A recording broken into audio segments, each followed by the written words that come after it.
At my nephew's graduation party, he stood up in front of 100 people and read a letter I'd written. One I never signed, one no one was supposed to know, came from me. The room froze. My brother's smile cracked. And then Ethan looked right at me and asked, "Did you write this?" "Hi, I'm Jenna." And for nearly a decade, my brother's family acted like I didn't exist. But what they didn't know was that the scholarship they were celebrating, the one named after our father, I was the one who created it, in secret.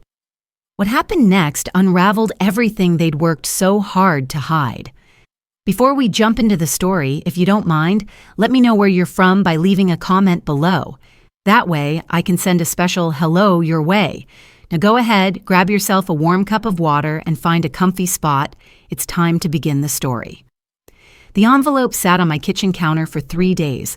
No return address, just my name in my mother's looping cursive, like it hadn't been nearly a decade. It arrived on a Tuesday, slipped between a legal brief and a utilities notice, smelling faintly of lavender and something older. I knew the handwriting before I picked it up, and I knew better than to open it right away. I'd seen that script once since 2015 on a folded check marked void and a note clipped to it. "We wish you well on your path." Back then, it was her way of saying goodbye without having to say anything at all, a signature disguised as closure. Now it was spring again. Asheville hummed with bees and tree pollen. A breeze nudged at the window beside the sink, carrying in the faint smell of honeysuckle and bookstore coffee. From upstairs, the soft thud of a dropped book signaled that the owner was rearranging shelves again. I took another sip of cold tea, then finally slid my finger under the flap. Inside was a thick, cream-colored card, edged in gold. Russell Walker Memorial Scholarship Ceremony. It read in glossy serif letters. Below that, honoring Ethan Walker's academic excellence. Join us as we celebrate a future shaped by legacy. The date was May 23rd. The venue, the Glenwood Community Center. There was an RSVP link printed neatly at the bottom. No mention of me. Of course not. But it was Ethan's name that held me still. I hadn't seen him since he was 5, when he shyly offered me a glitter-glued drawing that said Aunt Gina. Dylan pulled it from his hands and tossed it aside. "She won't be around," he muttered. That was before the scholarships, before I'd funneled the first of my clerkship bonuses into a trust I never put my name on, before I'd decided that one Walker child should have options, even if I wasn't welcome at the table. The invitation gave no clue how they'd funded the program or who had, but I recognized the phrasing. Future shaped by legacy. That was my line.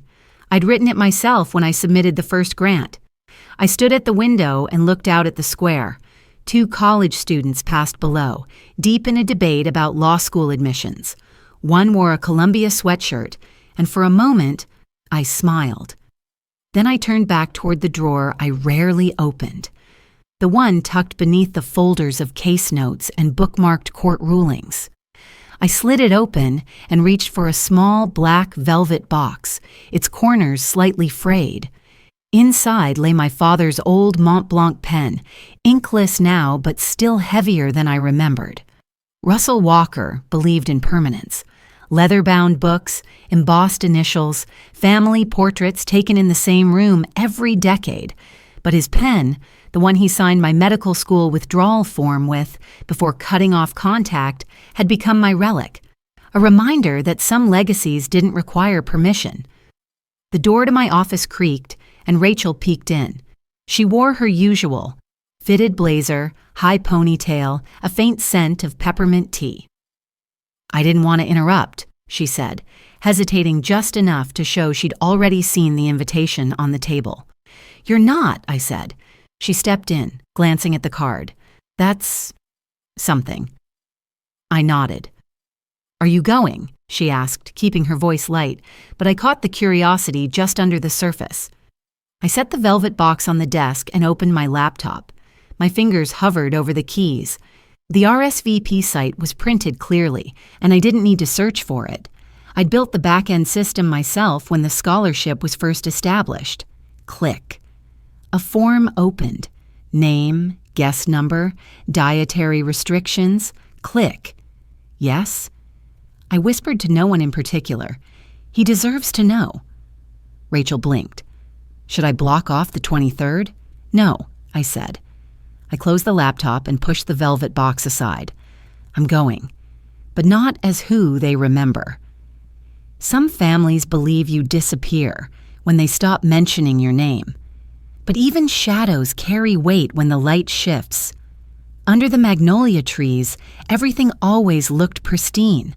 Their petals blanketed the stone path like a quiet warning. Beautiful, soft, and slippery.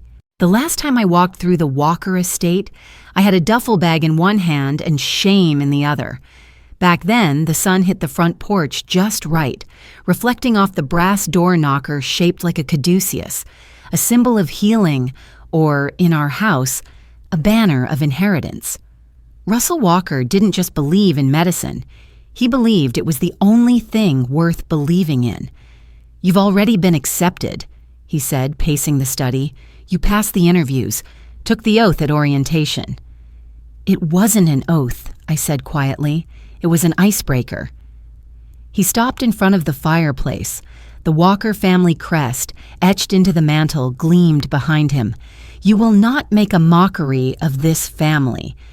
I looked at the degrees on the wall, his, my grandfather's, even my great-aunt's from Johns Hopkins, all framed in heavy silver. None of them had walked away. I'm not mocking anything, You just what? His voice rose. Decided to throw away your future for some courtroom fantasy? I want to practice justice, I said, not medicine.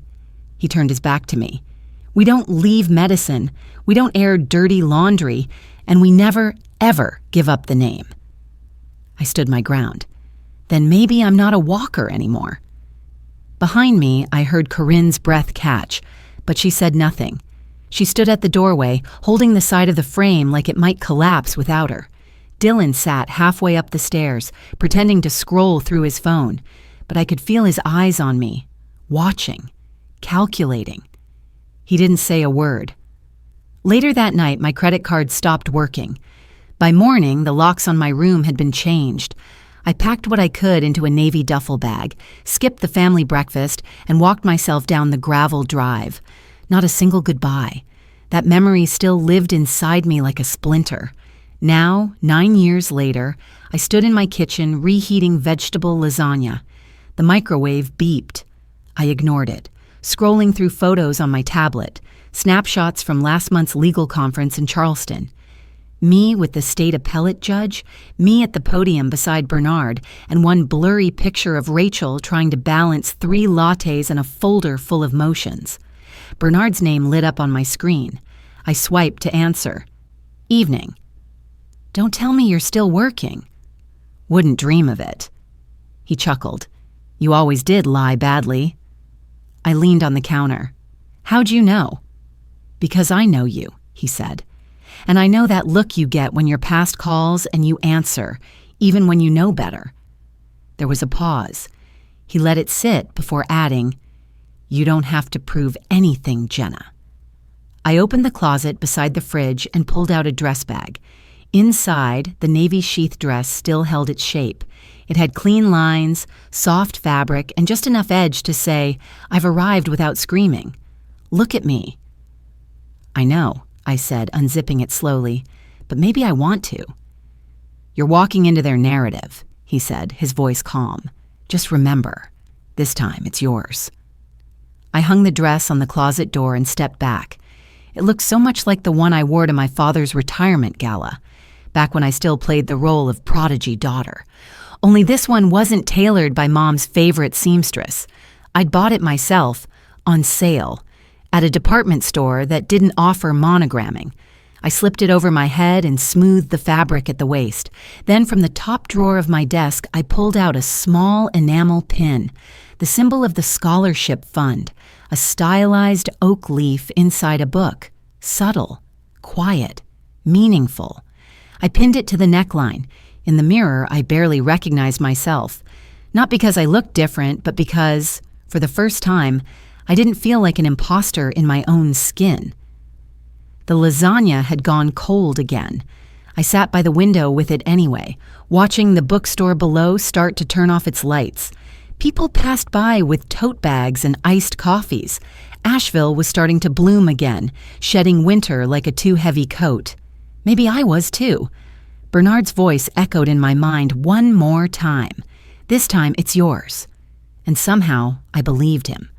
The ballroom smelled like vanilla cupcakes, fresh linen and memory, the kind you don't recall fondly but recognize instantly. I stepped in through the side doors, letting them close softly behind me. No announcement, no fanfare, just the quiet echo of my heels on polished tile and the hum of conversation that didn't include me. Gold foil balloons floated near the ceiling, spelling out, "Congratulations, Ethan," in uneven heights.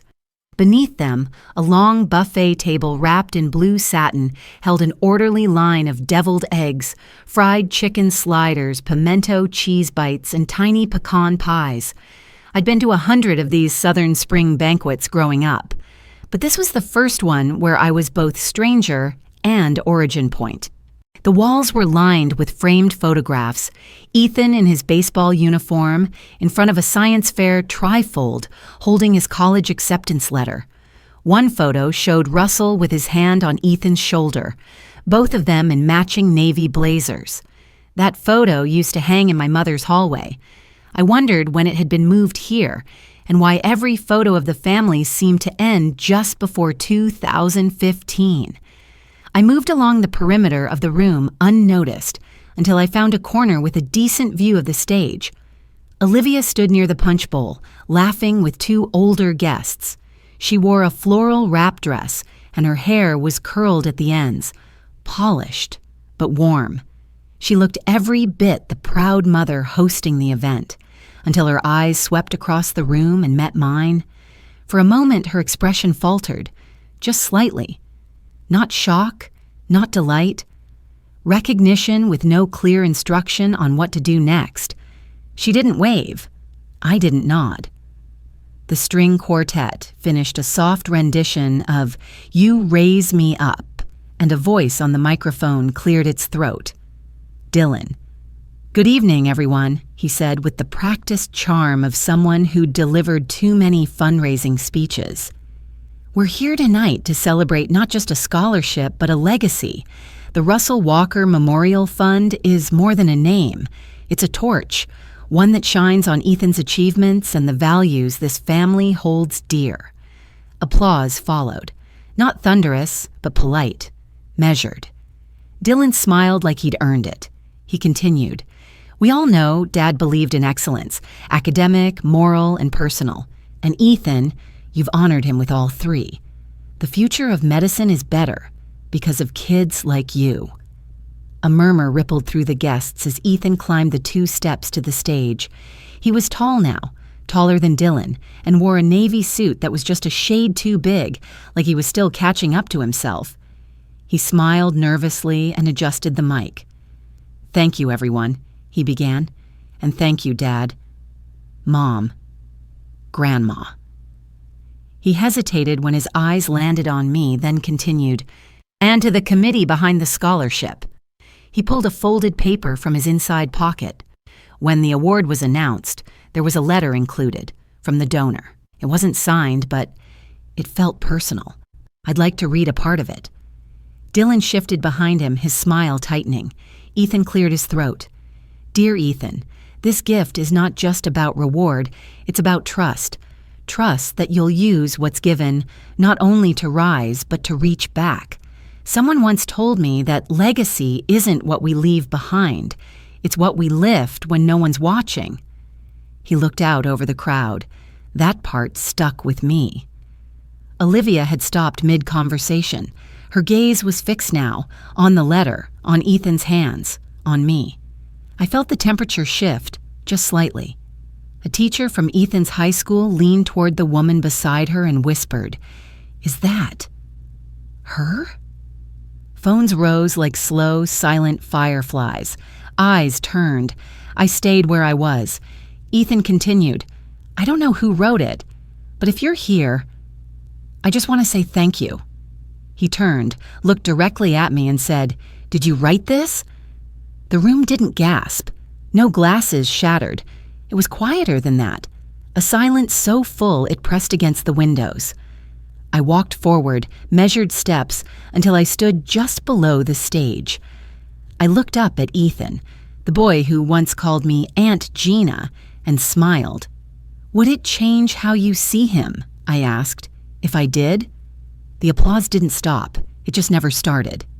After Ethan's question, the room hadn't so much erupted as tilted. Every head turned. Every glance flicked like a match that refused to light.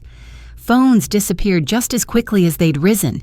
The energy shifted in that precise way people recognize when a line is crossed, but no one wants to name it. I didn't answer Ethan's question. Not directly. I didn't need to. Not yet. I slipped out before dessert. The hallway outside the community center smelled like janitor's wax and wilting tulips. A string quartet's cases leaned against the wall, their instruments already packed away. I passed a table stacked with unused pamphlets about the scholarship fund. My name wasn't on them either. Behind me, heels clicked. Fast, angry. Olivia's voice sliced through the hush. "Why didn't you ever tell me she existed?" I slowed just enough to hear Dylan's reply, muffled but urgent. "I didn't think it mattered." "Didn't matter?" she hissed. "She's your sister, Dylan, Ethan's aunt, the one who wrote him that letter." "It's complicated." Olivia exhaled sharply. "It always is with you." I kept walking out into the humid night air. The parking lot lights buzzed overhead, moths dancing like they hadn't heard the news yet. I reached my car, but didn't unlock it. Just leaned against the door, watching my breath fog slightly in the night air. A voice broke the stillness. "You handled that better than I would have." "Bernard?" He walked toward me from the shadows, his hands in his pockets, coat slung over his shoulder. He looked tired, but steady. "I wasn't sure you'd come," I said. "I never said I wouldn't." He handed me a manila envelope, thick and neatly labeled. The original records, everything you filed, and everything Dylan amended. I flipped the envelope open. Legal drafts, bank transfers, a signature line with my brother's name scrawled across it, added 2 years after the fund's founding. "He tried to backdate himself in," Bernard said, "but the metadata says otherwise." I closed the envelope slowly. He really thought no one would check. He thought you wouldn't. That landed harder than I expected. Back home, I let the envelope rest on the dining table while I kicked off my shoes.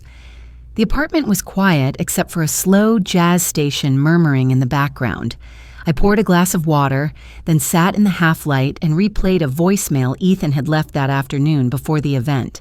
"Hi, Aunt Jenna. I guess you are. I don't know everything, but thank you. I don't understand all of it yet, but I want to. I hope it's okay I said what I said." I listened twice, not because I needed to, but because it was the first time in years a walker had spoken to me without pretense. There was a knock at the door, a heavy pause, then another knock. I opened it to find Dylan, holding a bottle of whiskey and a smile so forced it looked like it hurt. "Can we talk?" I stepped aside, not because I wanted him in, but because I didn't want to have this conversation in the hallway where my neighbor's cat would inevitably wander over to eavesdrop.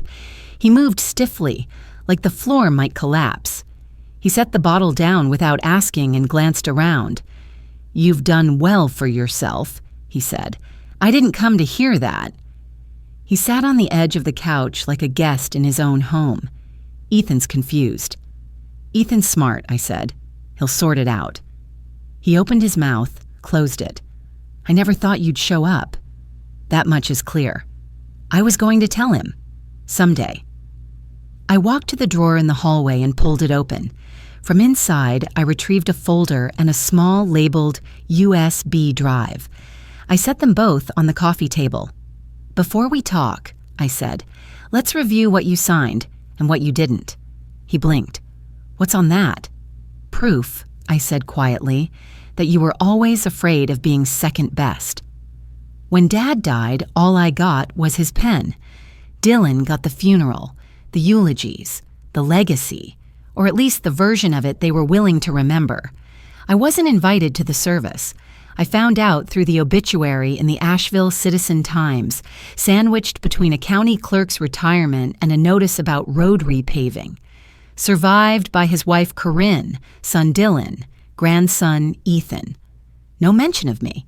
Not even a line that said, preceded in death by daughter Jenna, which ironically would have been more honest. In the final weeks of his life, I'd tried. Bernard drove me to the hospice himself. I stood outside room 214 for 6 full minutes, clutching a bouquet of sunflowers and that damn Mont Blanc pen in my pocket. But Russell wouldn't let me in. I said no visitors, he told the nurse, especially not her. I left the flowers on the bench outside his door. He told Dylan years before, "You're the one to carry the name." To me, he said nothing. I suppose silence was his form of inheritance. Today, in Bernard's office, I sat across from 2 officials from the Asheville School Board, listening as Bernard laid out what I already knew but hadn't yet heard aloud. The initial endowment, Bernard said, tapping the documents, was filed by Jenna Walker alone in 2020. The structure was designed for anonymity per her instructions. Dylan Walker's name doesn't appear until late 2022, when the fund had already reached sustainability. The older official, a woman with silver-streaked hair and a cardigan with tiny embroidery scissors on the chest, adjusted her glasses. He submitted a supplemental affidavit asserting co-creation. Bernard nodded. Which we can prove was retroactive and unverified. They looked at me. I said nothing. Afterward, Bernard handed me the certified copies. They'll reissue the public record. You'll be credited as sole founder. I thanked him with a nod. The words didn't come easily. That evening, Corinne showed up at my apartment without calling. She stood in the hallway with a worn cardboard box in her hands and a look that told me she hadn't slept. "I found this in his closet," she said. I let her in. She walked like she wasn't sure if her legs would keep cooperating. Inside the box, a dusty jewelry case, his old glasses, a set of cufflinks engraved with the initials RW, and beneath it all, an envelope addressed to me in his handwriting, unsealed, unsent. "I didn't know it was there," she whispered. "Maybe he meant to give it to you. Maybe he didn't." She didn't stay long, just long enough to leave the letter and a faint scent of her lavender hand cream in the air. After she left, I read it twice. "Jenna, I don't have the right words, and maybe never did. You never wanted the name, but you lived it better than any of us. That takes more spine than I had. If you're reading this, it means I waited too long. That's on me. Dad." That was it. I didn't cry. Not then. I held the letter in my lap and let the moment pass through me like fog, brushing the skin, but not soaking in. The next morning, I sat with Bernard in my office as he scrolled through Ethan's school's blog. "Found it," he said. He turned the screen toward me. It was a photo from a class poetry reading. Ethan stood at the front of a classroom with a folded sheet of paper in his hands. The caption read, "Ethan Walker reads, Hands That Build," a poem about legacy, silence, and truth. I clicked play on the embedded audio file. Ethan's voice came through, a little shaky but strong. "Some people build in silence. They don't wear medals. They don't give speeches. They lift, they stitch, they plant roots where others cut trees. Their names aren't carved in marble, but in what grows after." I let the recording finish before closing the laptop. Then I picked up the phone and called Olivia. "He didn't just lie to you," I said. "He lied to Ethan, too." There was a long pause on the line. Then Olivia said, "Then maybe it's time Ethan hears the truth." Later that day, Bernard leaned against my office door and watched as I sealed the envelope containing the corrected records. "You're not done, Jenna," he said. "You're just getting started." I wore navy to Ethan's graduation, not black, not robes, something in between who I was and who I became. The auditorium smelled like every school gym I'd ever sat in. Waxed floors, folding chairs, carnations, and nerves. The banner read, Class of 2024. The future begins now, and somewhere behind it, a teacher was frantically untangling microphone cords. I sat near the back, third row from the end. Bernard was up front. He'd insisted on a proper seat, but I preferred the view from here. I like seeing it all. The mortarboards, the grandparents fanning themselves with programs, the camera phones held aloft like candles at a concert. Olivia spotted me first. She gave a small, certain nod, not the kind that seeks permission, but the kind that says, "We're okay." Corinne sat next to her, back straight, a pearl pin at her collar.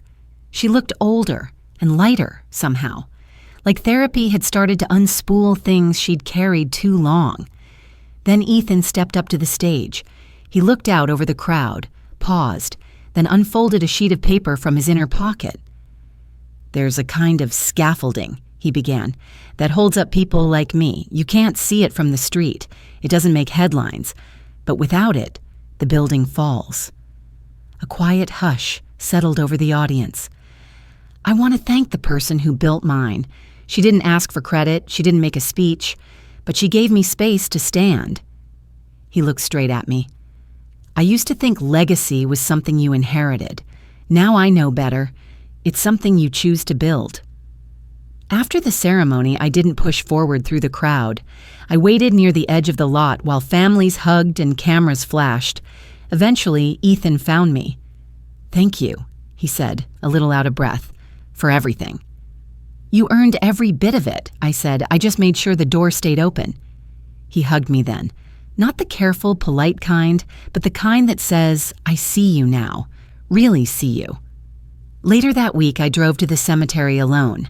I hadn't visited Russell's grave before. I wasn't sure what I expected to find. The headstone was understated. Just his name, dates, and a single line. Dedicated to excellence. I stood there in silence for a while. Then I reached into my coat pocket and pulled out his Mont Blanc pen. It still felt heavy, even without ink. I laid it gently on the grass. "You didn't give me a legacy," I said aloud. "I made one anyway." That afternoon, I walked through the old Walker estate. Construction signs lined the driveway. The front lawn was torn up, flower beds replaced with gravel and staging zones. Inside, the echo of hammers and tape measures rang through the halls. The wallpaper was gone, the portrait wall dismantled, but something better was taking shape. The Russell Walker Legal Aid Center would open in the fall.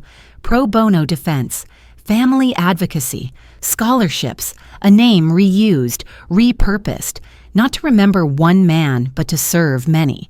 In my new office upstairs, a simple photo sat on the desk.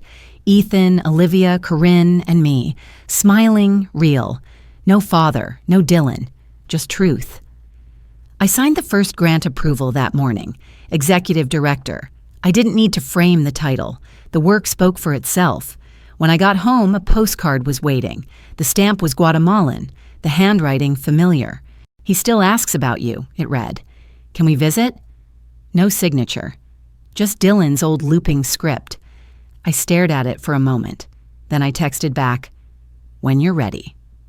The next morning, Rachel poked her head into my office with a grin. "New applicant came in," she said. "She wrote, she wants to study law, says your story gave her the courage." I walked to the window, coffee in hand, and looked out at the scaffolding going up across town. Legacy isn't what they leave you. It's what you choose to pass forward, quietly, steadily, one story at a time. Sometimes the most powerful moment isn't a confrontation. It's the quiet choice to keep the door open, even after everyone else has closed theirs. Standing by that window, holding a letter from someone who once turned away, I realized legacy isn't just what we inherit. It's what we decide to carry forward with grace. In life, some truths are loud, but others speak in silence. In letters never mailed, in hands that build quietly, in hearts that stay open. Family isn't always who names you, it's who sees you, who believes in your worth, even when you're no longer in the room. Forgiveness doesn't mean forgetting, but it does mean choosing to move forward without carrying the weight of what broke us. If this story resonated with you, I'd love to hear your thoughts about healing, about family, or about the quiet legacies you've built. Sometimes, sharing our stories is how we find each other again.